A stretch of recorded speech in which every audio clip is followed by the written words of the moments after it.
बिस्मिल्लाहिर्रहमानिर्रहीम। मैं हूं अदील सादिक एडवोकेट। आज का जो हमारा टॉपिक है इसमें हम डिस्कस करेंगे रिपोर्ट अंडर सेक्शन 173 सीआरपीसी, जिसको हम चालान भी कहते हैं। सीआरपीसी में पूरी सीआरपीसी में किसी जगह पर भी वर्ड चालान जो है वो यूज़ नहीं हुआ।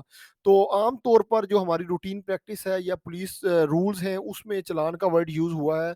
तो लिहाजा जो है वो पुलिस आईओ की तरफ से, इन्वेस्टिगेटिंग ऑफिसर की तरफ से जब इन्वेस्टिगेशन किसी मुकदमा की जाती है तो उसकी तरफ से जो रिपोर्ट कोर्ट में सबमिट की जाती है उसको 173 सीआरपीसी की रिपोर्ट कहते हैं और उसको चालान भी कहते हैं।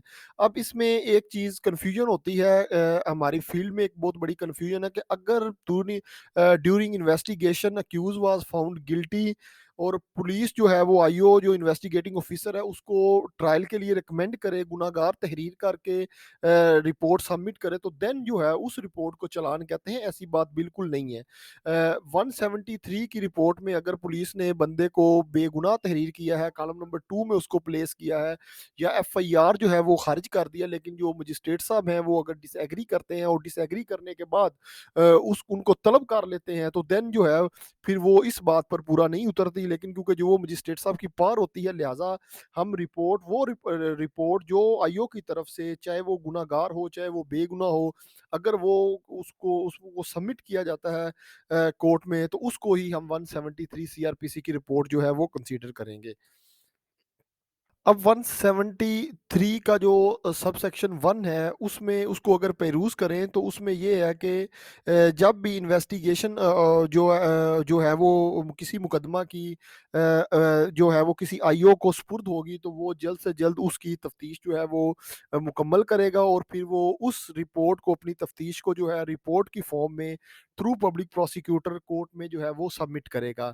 जो वो रिपोर्ट सबमिट करेगा उसमें उस मजिस्ट्रेट साहब के पास सबमिट की जाएगी, जो जि जो जि जिनके पास अख्तियार होगा उसकी समाअत का। इससे मुराद अख्तियार समाअत यहाँ पर हम ये कहेंगे कि आम रूटीन प्रैक्टिस ये है कि जो उस थाना का इलाका मजिस्ट्रेट होगा, किसी भी ऑफेंस, चाहे वो 302 का ऑफेंस हो, चाहे वो ट्राइएबल बाय मजिस्ट्रेट हो या ट्राइएबल बाय सेशन कोर्ट हो, तो उसका जो चालान है वो इलाका मजिस्ट्रेट को ही फॉरवर्ड किया जाएगा।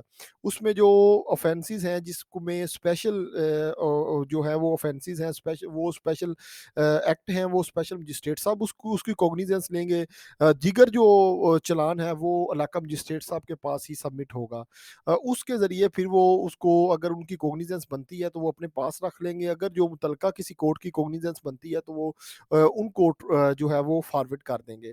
अब जो इन्फॉर्मेशन जो है वो इसमें रिपोर्ट में होगी, इसमें कंप्लेनेंट के मुतालिक मेंशन होगा, अक्यूज़ के मुतालिक मेंशन होगा, वो लोग जो इस वक़ूए को के मुतालिक जानते हैं, जैसा कि गवाहान होते हैं, विटनेसेस होंगे, वो होगा जो दौरान तफ्तीश जो चीज़ें आईओ ने जो है वो कलेक्ट की हैं, क्रिमिनेटिंग मटेरियल जो है वो कनेक्ट होगा।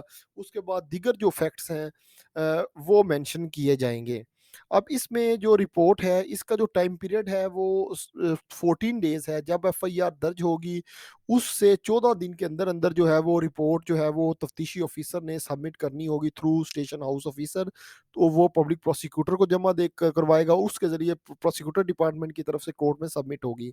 अगर दौरान तफ्तीश जो है वो 14 दिन में तफ्तीश मुकम्मल नहीं होती तो 3 दिन जो है वो ग्रेस डेज़ हैं, उसके बाद जो है वो रिपोर्ट जो है वो सबमिट कर दी जाएगी, चाहे वो इंटरिम रिपोर्ट क्यों ना हो, और उस पर जो है वो मुझे जो कोर्ट है वो कॉग्निजेंस लेगी। वो एक मैंडेटरी है, जब वो सबमिट की जाएगी तो उसको वो डिसाइड करेगी कि वेदर वो उस पर रिलाई करती है या नहीं करती। अगर वो रिलाई नहीं करती, उससे वो ट्रायल स्टार्ट नहीं करती, तो उसके लिए वो स्पेसिफिकली जो है वो रीज़न बयान करेगी। इसके बाद जो सेक्शन जो 173 का सबसेक्शन 2 है, इसमें 157 की जो रिपोर्ट है उसका तरीकाकार है, और सेक्शन 158 की जो सुपीरियर ऑफिसर की पावर्स हैं उसके मुतालिक इसका जिक्र किया गया है। और जो सबसेक्शन 3 है, ये इस हद तक इम्पोर्टेंट है कि अगर रिपोर्ट सबमिट की गई है तो उससे पहले जो मुलज़म है वो अगर श्योरिटी बॉन्ड पर रिलीज़ उसको किया गया है, तो देन कोर्ट समझती है कि इसके खिलाफ कोई क्रिमिनेटिंग पीस ऑफ एविडेंस नहीं है, तो वो उस जो है वो बॉन्ड को रिलीज़ भी कर सकती है और उसको दोबारा जो है वो कॉल भी कर सकती है। अदरवाइज़ जो वो उसको ऑर्डर कर सकती है कि वो पेश हो, जैसा कि मुल्ज़म कोई डिस्चार्ज हो गया हो। तो देन ये उनकी पावर में शामिल है कि वो देखेंगी और उस बंदे को दोबारा जो है वो ट्रायल के लिए जो है वो कॉल कर लेंगी।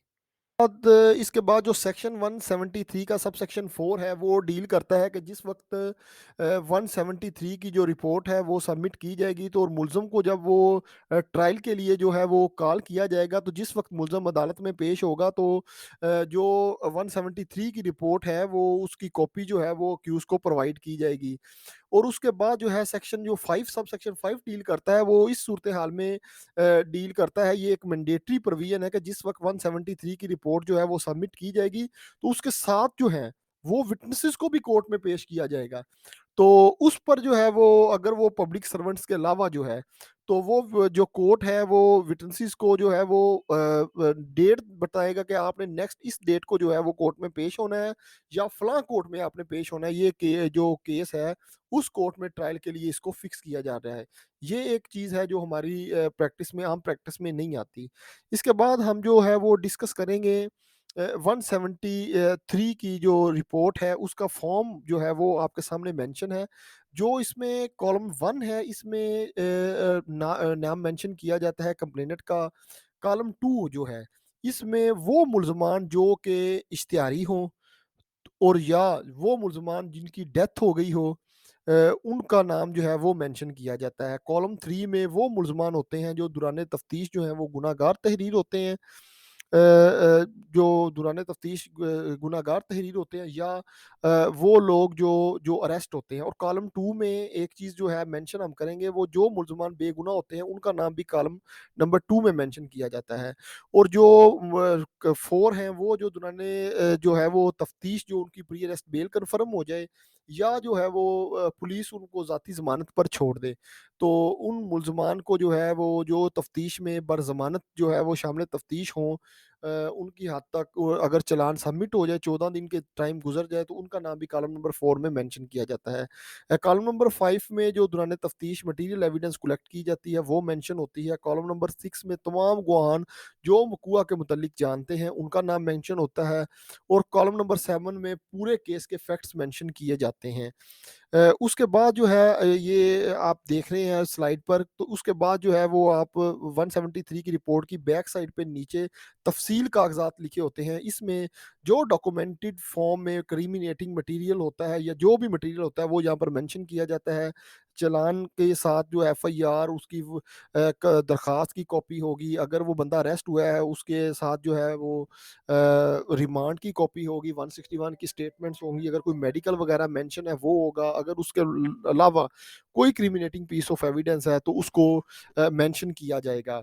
जो 173 की रिपोर्ट है ये एक इनडिविजिबल पीस ऑफ एविडेंस है, यानी कि दौरान शहादत आईओ इसको एग्जिबिट नहीं लगवा सकता और ना ही इस पर अप्लाई किया जा सकता है। इसको सिर्फ कोर्ट ने ये देखना होता है कि दौरान तफ्तीश कौन सा क्रिमिनेटिंग मटेरियल इन्होंने कलेक्ट किया है। और जेआईटी की भी रिपोर्ट है वो भी यानी कि हाई अप्स की, अगर हाई अप्स ने अगर तफ्तीश की है 2 3 4 5 7 पुलिस वालों ने की है, तो वो उनकी रिपोर्ट भी इनएडमिसिबल होगी, उसको एग्जिबिट नहीं लगेगा। इसका रेफरेंस जो है वो पीएलडी 2018 सुप्रीम कोर्ट 178 है और 1993 सीएमआर 550 है। लेकिन इसकी एक एक्सेप्शन है कि according to anti rape investigation trial ordinance 2020, इसमें जो सेक्शन 9 है उसमें एक एक्सेप्शन बयान की गई है इन दैट केस के जो रिपोर्ट जेआईटी की तरफ से सबमिट करवाई जाएगी वो एडमिसिबल पीस ऑफ एविडेंस होगी अकॉर्डिंग टू कानून शहादत ऑर्डिनेंस। आज का हमारा टॉपिक यहाँ पर ख़त्म हुआ है। इन पेशेंट हेयरिंग के लिए आप सबका बहुत बहुत शुक्रिया।